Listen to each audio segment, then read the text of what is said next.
మన చిన్నప్పుడు పల్లెటూరులో దొరికిన పాలు ఇప్పుడు సిటీలో దొరకటం లేదు. మా ఇంట్లో దీని గురించి మాట్లాడుకుంటున్నప్పుడు కంట్రీ డిలైట్ గురించి తెలిసి ఉన్నత ప్రమాణాలు ఉన్న ల్యాబ్స్ లో టెస్ట్ చేయించి రోజు రిపోర్ట్స్ ని యాప్ లో అప్డేట్ చేస్తారు. వాళ్ళ విధానాలు చూసి సంతృప్తి చెంది ఇలా రికమెండ్ చేస్తున్నాను.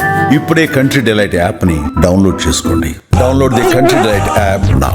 ఈ లోక్సభ ఎన్నికలలో ఒక 400+ సీట్స్ వస్తాయి అని చెప్పి చాలా కాన్ఫిడెంట్ గా అప్పుడు భారతీయ జనతా పార్టీ నాయకులు చెప్పారు. కానీ 240 సీట్లకు మాత్రమే భారతీయ జనతా పార్టీ పరిమితమైన పరిస్థితి. ఆ తర్వాత జరిగిన కీలక రాష్ట్రాల ఎన్నికల్లో ఫర్ ఎగ్జాంపుల్ హర్యానా అవ్వచ్చు, ఆ తర్వాత మహారాష్ట్ర, ఇప్పుడేమో ఢిల్లీ. ఈ ఎన్నికల్లో భారతీయ జనతా పార్టీ ఒక రేంజ్లో ఫలితాలని చూసాం సార్. అంటే బాగా పుంజుకుంది. అంటే ఈ ఎఫెక్ట్ దేశ రాజకీయాల మీద అంటే భారతీయ జనతా పార్టీ బాగా పుంజుకుంటుంది సార్ ఈ మధ్య జరిగిన రాష్ట్రాల్లో, ఎన్నికలు జరిగిన రాష్ట్రాల్లో. అంటే మీ ప్రశ్న ఏంటంటే పుంజుకుంటున్నమాట నిజమే కదా, దాంట్లో అనుమానమే. అంటే ప్రతిపక్షం వీక్ అయిపోతుంది. అలా రాజకీయాలు డైనమిక్గా ఉంటాయండి, స్టాటిక్గా ఉండవు, ఎప్పుడు ఒకే రకంగా ఉండవు. అట్లంటే 2018 అసెంబ్లీ ఎన్నికలప్పుడు మీకు ఛత్తీస్గఢ్, మధ్యప్రదేశ్, రాజస్థాన్ ఓడిపోయారు. 2019లో గెలిచారు. 2018లో తెలంగాణలో 1 సీట్ వచ్చింది. 2019లో 4 సీట్. రాజకీయాలు అనేది నిరంతరం మారుతూ ఉంటాయి. సో ఎప్పుడు ఒకే రకంగా ఒక ఎన్నిక పైన ప్రభావం, ఢిల్లీలో జరిగిన ఎన్నికగా 29 వరకు రాజకీయాలు ప్రభావితం చేయదు. మీకు ఇప్పుడు మహారాష్ట్రలో ఎన్డీఏ 17 సీట్స్ గెలుచుకుంది 2024లో. 25లో మళ్ళీ అసెంబ్లీ ఎన్నికల్లో గెలిచారు. ఇప్పుడు ఇది continuous process. Politics are always dynamic, they are not static. అందువల్ల దాన్ని స్టాటిక్ అని భావించి ఢిల్లీ ఎన్నికలు తప్ప ఇంకేమీ దేశంలో ఉండవు రాజకీయాలు, దీని ప్రభావం ఏముంటుంది అంటే ఏముండదు. దాని ప్రభావం దానికే పరిమితం. నెక్స్ట్ మళ్ళీ రేపటి వరకు ఢిల్లీ అయిపోయింది, బీహార్ ఎన్నికలు ఉంటాయి, రేపు ఉత్తరప్రదేశ్ ఎన్నికలు ఉంటాయి. ఇది continuous process. Politics is not a single event. Politics is a multiple event process. Politics అనేది డైనమిక్గా ఉంటాయి. చదువుతోనే సమాజంలో మార్పు సాధ్యమని నమ్మిన వ్యక్తి, మారుమూల గ్రామంలో పుట్టి వేలాది మందిని మేధావులుగా తీర్చిదిద్దిన విద్యావేత్త, మనలో ఒక్కడు మల్క కొమురయ్యకు టీచర్స్ ఎమ్మెల్సీ ఎన్నికల్లో మొదటి ప్రాధాన్యతగా ఓటేద్దాం, గెలిపిద్దాం. సమీక్షించాల్సింది ఈ ఫలితం ఎందుకు వచ్చింది అని. ఇది వదిలేసి నెక్స్ట్ 4 ఇయర్స్కి ఏమవుతుంది, నెక్స్ట్ 5 ఇయర్స్కి అవుతుంది, నెక్స్ట్ 20 ఏళ్ళకి ఏమవుతుంది, వికసిత భారత్ వచ్చేటానికి ఏమవుతుంది ఇప్పుడు చెప్పలేడు. ఎందుకంటే ఇప్పుడు చర్చించాల్సింది నాట్ ఇంటూ ఫ్యూచర్.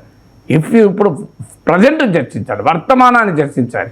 ఈ వర్తమానంలో ఈ పరిణామాలకు కారణం ఏంటి అనేది ఆలోచించాలి తప్ప ఈ వర్తమానం ఆధారంగా భవిష్యత్తు మొత్తాన్ని జ్యోతిష్యం చెప్పమంటే రాజకీయ విశ్లేషణ సాధ్యం కాదు. ఎందుకు సాధ్యం కాదు అంటే రాజకీయాలు డైనమిక్గా ఉంటాయి, రాజకీయాలు మల్టిపుల్ ఈవెంట్స్ పైన ఆధారపడి ఉంటాయి, రాజకీయాలు స్టాటిక్గా ఉండవు. స్టాటిక్గా ఉంటే మీరు అన్నట్లు ఇవాళ ఫలితాన్ని ఆధారంగా 5 ఏళ్ల వరకు రాజకీయాలు ఎలా ఉంటాయో చెప్పచ్చు. ఈ 5 ఏళ్ల వరకు ఏం జరుగుతుందో చెప్పలేం కదా. మీకు అల్టిమేట్గా రేపు ఇప్పుడు మనిషి జీవితం తీసుకుందాం. ఇవాళ నేను ఒక వస్తువు తిన్నాను, నాకు మంచిగా ఆరోగ్యంగా ఉన్నా, ఏమూ పడలేదు. ఇది తిన్నావు కనుక నెక్స్ట్ 3 నెలల పాటు నీ ఆరోగ్యం ఎలా ఉంటుంది అని నన్ను అడిగితే ఎట్లా చెప్పగలుగుతారండి? ఈ లోపల నాకు పడని వస్తువు ఏమైనా తింటే వామిటింగ్ అవుతుంది. అందువల్ల నేను ఇవాళ తిన్న వస్తువు ఆధారంగా నా 3 నెలల జీవితం ఉంటుందా? నేను ఇవాళ అసలు ఉపవాసం ఉన్నా, షుగర్ టెస్ట్ మార్నింగ్ తీసుకోండి, షుగర్ నార్మల్ ఉంటుంది.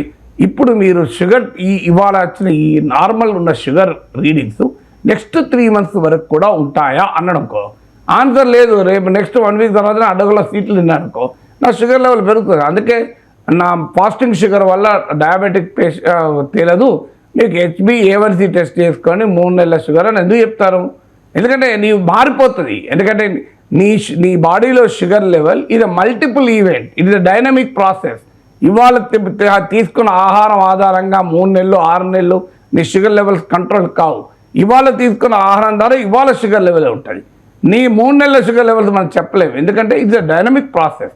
అలాగే ఎలక్షన్స్ కూడా ఎందుకు ఈ సింపుల్ ఎగ్జాంపుల్ ఇస్తున్నా అంటే ఎలక్షన్స్ పాలిటిక్స్ కూడా అలాంటివి. It's a dynamic process, multiple event, it's not a single event. అందుకే మనం ఢిల్లీ ఎన్నికల్ని ఇంకా ఈకి పీకి 5 ఏళ్ల వరకు మనం అంచనాలు వేసుకుంటూ పోతే ఏమీ తెలియదు, ఎవడు చెప్పలేడు. ఇప్పుడు వర్తమానంలో ఈ పరిణామాలకు కారణం ఏంటి అనేది మాత్రమే మనం విశ్లేషించగలం.